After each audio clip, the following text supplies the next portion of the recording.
Hola, queridas y queridos amigos. Bienvenidos a mi canal personal de Santiago Martínez Eureka News. Hoy os voy a contar una historia que me resultó impactante.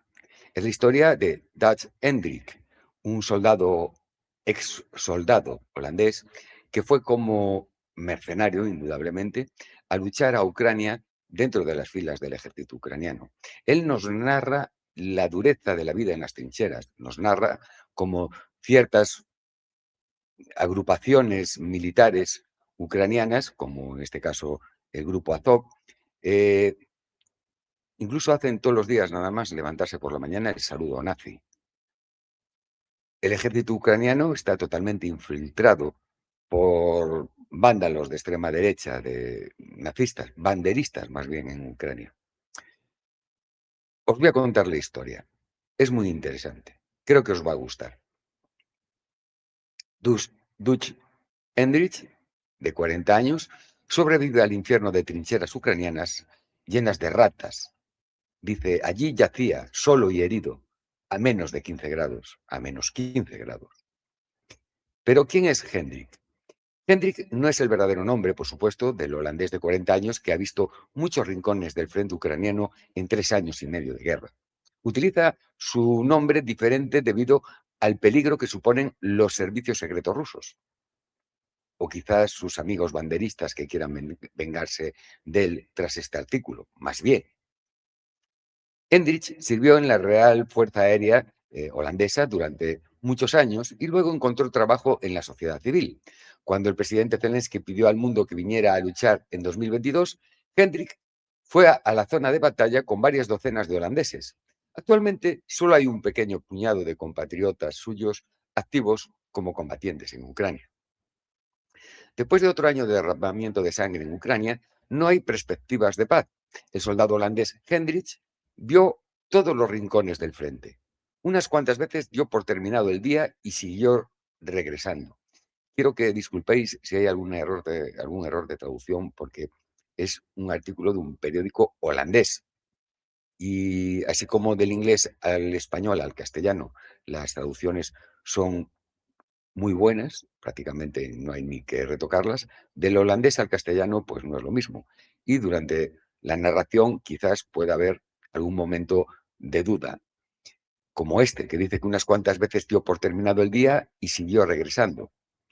Supongo que entiendo que dio por terminado el día de combates, pero los combates siguieron regresando a lo largo de ese día. Porque la guerra es adictiva. En un díptico habla de sus experiencias. Hoy, heridos entre las ratas de las trincheras. Cuenta, en octubre de 2024 nos enteramos de que estábamos en el Donbass con un gran problema. Si quería unirme al equipo de infantería Alfa allí, se trataba de purificar las trincheras rusas, es decir, le dijeron si quería unirse al grupo de infantería Alfa para purificar, o sea, para conquistar las trincheras rusas. Él dijo sí. Para llegar allí me enviaron varias ubicaciones. También conseguí el número de un padre, dice, supongo que será de un oficial superior. Así que pensé, pronto estaré en una iglesia. Efectivamente, resultó que me alojaron con un pastor mexicano en un apartamento de Truzquipca. Bueno, conseguí el número de un padre, pues entonces no era un oficial, era verdaderamente un padre, un cura de la iglesia. Al día siguiente tuve una resaca gigante. Me dije a mí mismo, está bien, compórtate bien, presta atención a mis palabras, no bebas demasiado.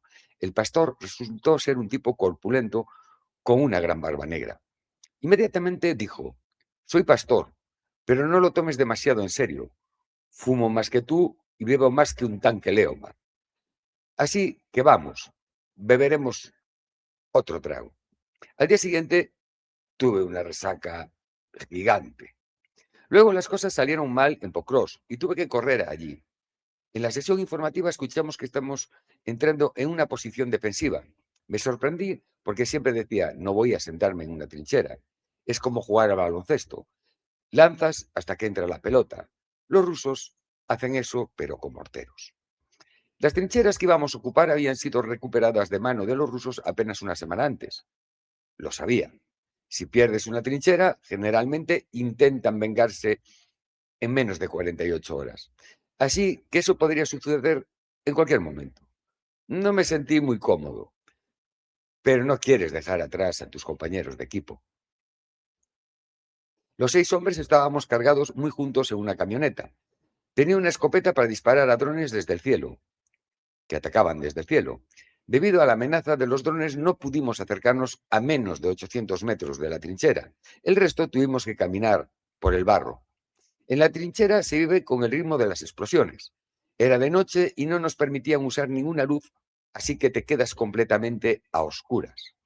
No sabíamos dónde estaban las minas. Un zapador, un experto en explosivos, adquirió, abrió el camino, conocía el camino. Dijo el zapador, dejarme ir pinchando. Los zapadores utilizan una varilla metálica y van pinchando en el suelo para descubrir las minas escondidas. El zapador nos guió a través del camino de minas, con seguridad.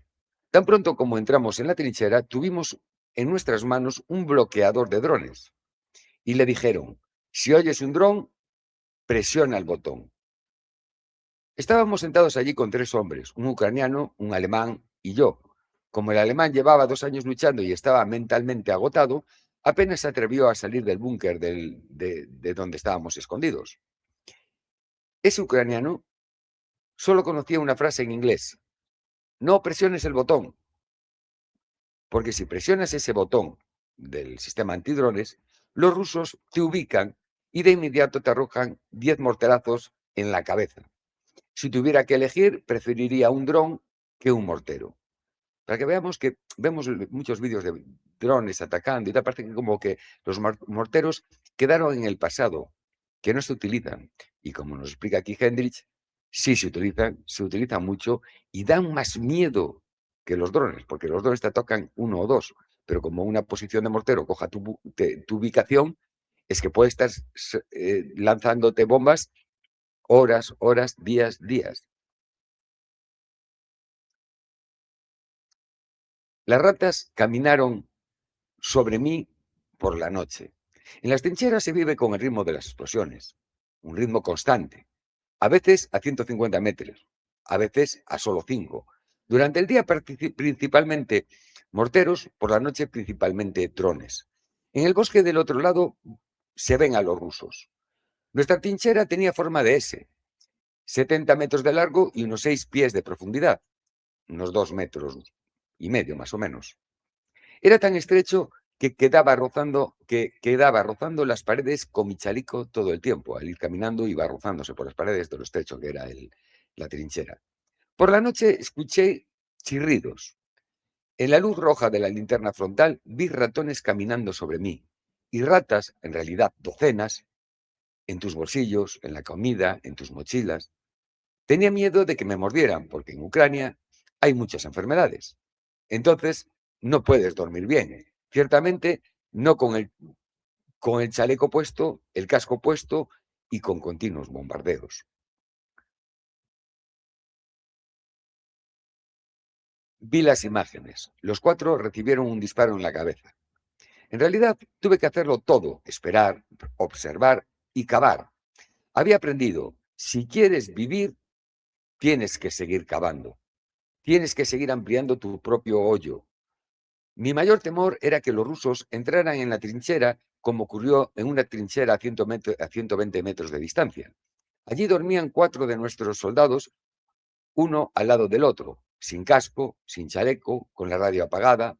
El cuartel general los llamó: despierten, despierten, te están matando. Pero no hubo respuesta. En ese momento pensé, ¿por qué arriesgar mi vida por tipos que son suficientemente estúpidos como para irse a dormir al mismo tiempo? Las imágenes pasaron por mi cabeza. Los 4 recibieron un disparo en la cabeza. Me quedé impresionado e inmediatamente supe: esto va mal.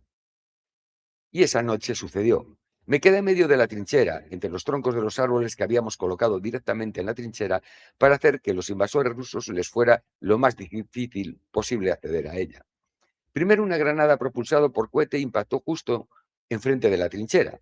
Me quedé en shock. A los pocos segundos, un mortero impactó en el muro de la trinchera, a unos 15 metros de mí. La onda de presión fue tan fuerte que fui arrastrado hacia atrás, justo con la espalda apoyada en el tronco de un árbol. Lo supe inmediatamente. Esto va muy mal. Mi pierna izquierda empezó a temblar. Perdona, tengo aquí, me olvidaba de ponerlo, unos vídeos de Hendrix.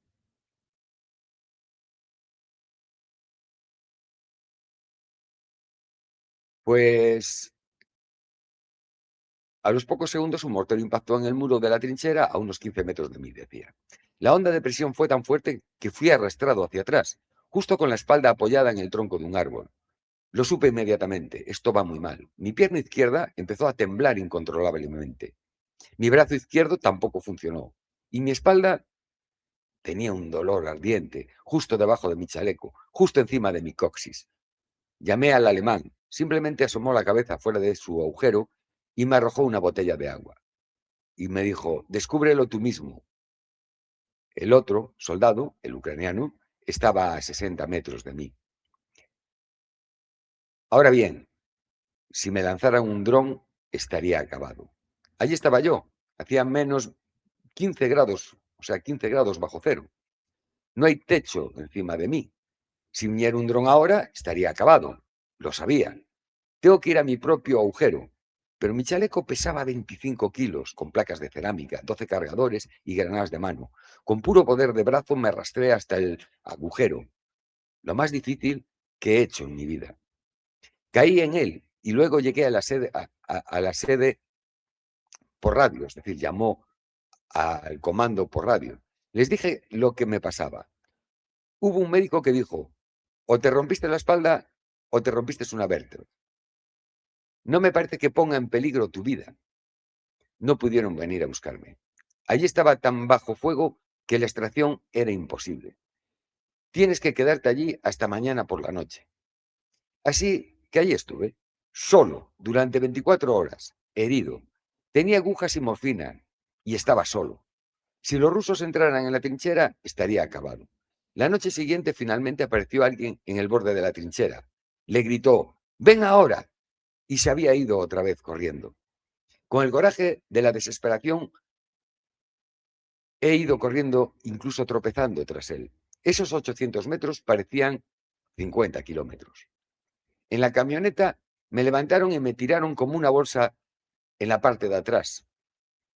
El viaje de regreso fue un infierno. Para estar por delante de un dron, para que no te cace, hay que conducir a más de 160 kilómetros por hora. Y nosotros tuvimos que conducir por caminos de tierra y colinas de metros de altura. Seguí volando desde el piso de carga de la furgoneta de un lado a otro y luego me estrellé con fuerza contra la pared. En una curva cerrada casi salgo volando. Pensé que me llevarían a un hospital, pero me llevaron a mi campamento, porque después de todo no tenía en peligro mi vida.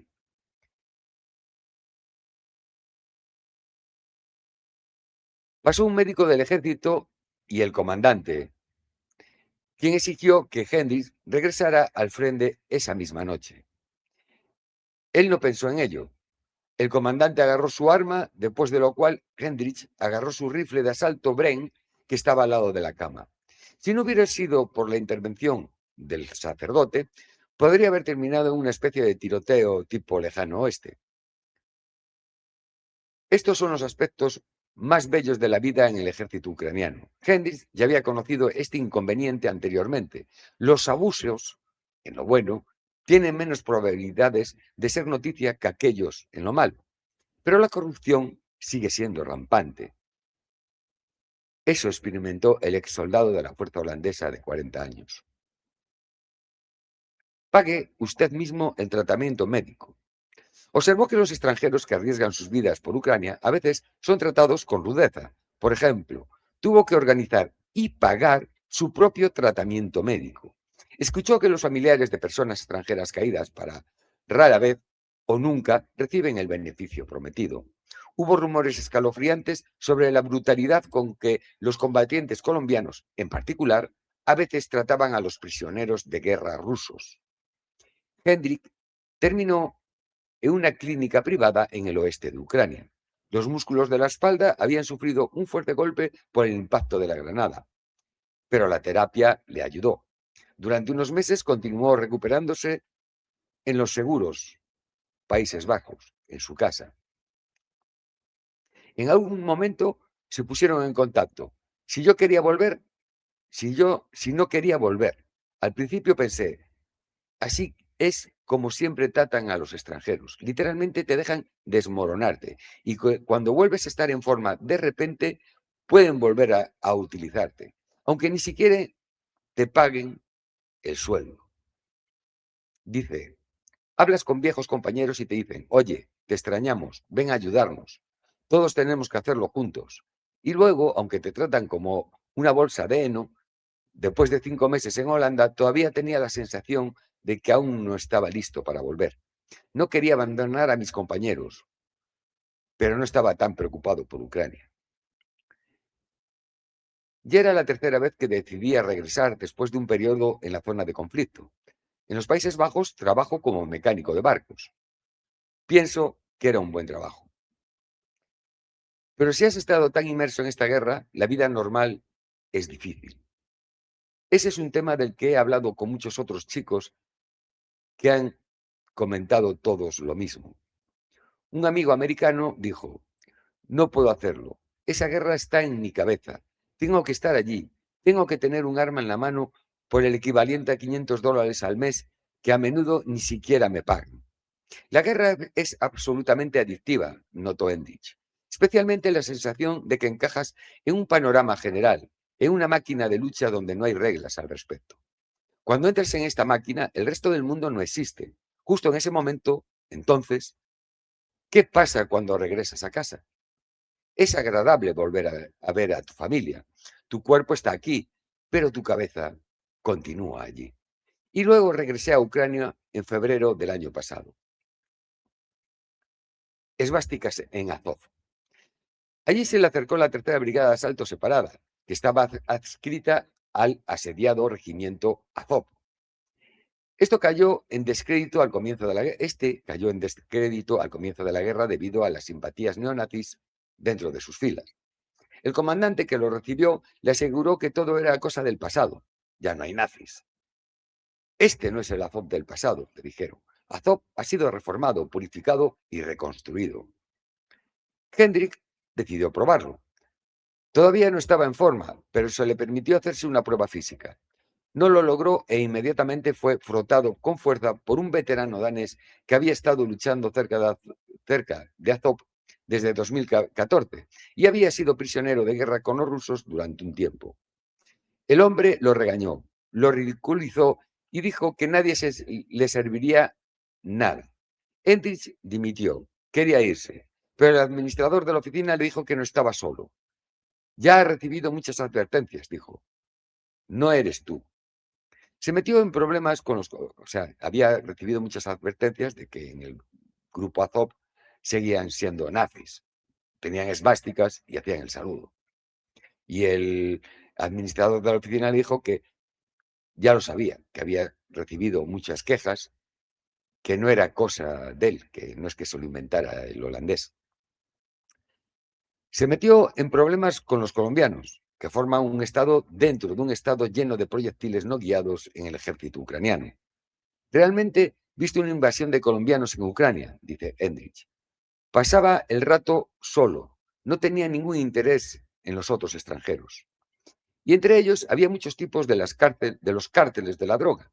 Endrich se enteró de crímenes de guerra, incluso de torturas y mutilaciones. Los colombianos incluso le mostraron fotografías de decapitaciones.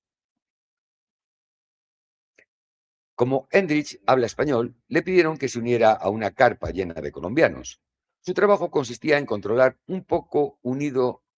tener un poco unido al grupo. Él estuvo de acuerdo y se presentó voluntario. Las 2 primeras noches transcurrieron sin problemas, por muy cansadoras que fueran las continuas alarmas del aire. Pero en la tercera noche, alrededor de las 6 menos cuarto de la mañana, los colombianos de repente comenzaron a tocar música latina muy fuerte. Hendrik, exhausto por la falta de sueño, preguntó si se podían apagar la música porque en 2 horas tocaba lista y quería descansar. La reacción fue francamente hostil. Amenazaron con darle una cálida bienvenida colombiana mientras dormía. Un cuchillo entre las costillas, claro está. El anciano del grupo mexicano, elegido por ellos como líder, caminó hacia él con un cuchillo y le dijo: mantén la boca cerrada. Se produjo una pelea. Un grupo de ucranianos escuchó el ruido fuera y se apresuró a calmar las cosas. Hendrik fue llevado a un lugar seguro y durmió en la oficina central esa noche. A la mañana siguiente, el sargento vino a buscarlo. Le dijo a Hendrix que hiciera 35 flexiones bajo la lluvia torrencial como castigo. Hendrix quedó atónito. Me pedisteis que los controlara, le dijo al sargento. ¿Por qué me castigan por algo que me pediste? El sargento se puso furioso. Hendrix agarró su bolso y dijo que se había ido y se presentó en la oficina para recuperar su archivo. Es decir, dijo que se marchaba, más bien, y se presentó en la oficina de reclutamiento para recuperar sus papeles. Y él esperaba una imagen confrontativa. Banderas de Stefan Bandera, esvásticas invertidas, simbolismo nazi. Yo no quería tener nada que ver con todo esto, y no estaba solo. Algunos otros chicos extranjeros también se habían ido. Habían visto equipos a los que se llevaba el saludo nazi todas las mañanas. Después de un entrenamiento de fuerzas especiales, terminó en otra unidad del ejército. Se convirtió en líder del equipo de su nueva unidad. Las cuartas fuerzas especiales de Rangers se convirtió en líder del equipo de su nueva unidad, que era las cuartas fuerzas especiales de Rangers. Allí vio cosas que no olvidará en su vida. Se enviaron colegas a la región de Sumy, en el norte de Ucrania, para recoger 3 heridos y un muerto en lo profundo de la línea del frente. Regresaron y uno de los heridos tenía el brazo colgando de una fina tira de piel. Cuando un colega de Hendrich quiso subir rápidamente a la persona herida al vehículo, accidentalmente lo agarró por el brazo roto y se le soltó, construyendo la vida nuevamente en los Países Bajos. Durante segundos permaneció de pie con ese brazo en la mano. Lo miró y simplemente dijo: tengo tu brazo, dice Hendrich. Lo puso en el regazo de la persona herida y luego se puso al volante. Solo tan pronto como vio la camilla, después de llegar a la base, se fue con la cara pálida. Él vino a mí y me dijo: realmente siento náuseas. Lo sacamos de la rotación por 3 días. Hendrich ya llevaba meses de regreso en los Países Bajos, donde trabajaba y construye una nueva vida. Ahora se da cuenta de que ya no tiene nada que hacer en Ucrania. Lo que queda son los recuerdos. Regresar a Ucrania no es una opción en este momento, pero nunca digas nunca. Queremos evitar que la guerra se extienda a Europa. Si nos detenemos ahí, nuestras propias posibilidades se deteriorarán. Si regresara, no sería por amor al gobierno ucraniano. Hay una pandilla corrupta allí. Estuve allí para los ciudadanos. No pueden hacer nada ante los abusos de su gobierno. Pues esta es la historia de Hendrich, un soldado holandés que se alistó como mercenario en las filas ucranianas y que cuando llegó allí a combatir, lo que se encontró fue bandas de nazis, bandas de narcotraficantes, que aún encima, como él comenta, torturaban a los prisioneros rusos, los decapitaban, incluso le enseñaron fotos con las cabezas decapitadas. Todo esto lo quiero hacer resaltar porque después, de vez en cuando, sale algún vídeo en que se ve que un soldado ruso pues no tiene piedad con los soldados ucranianos que están en las trincheras y abre fuego. La guerra es terrible, la guerra es lo más duro que el ser humano puede vivir. Las peores personas, las peores almas son las que allí se juntan. Gente que no tiene miedo a matar.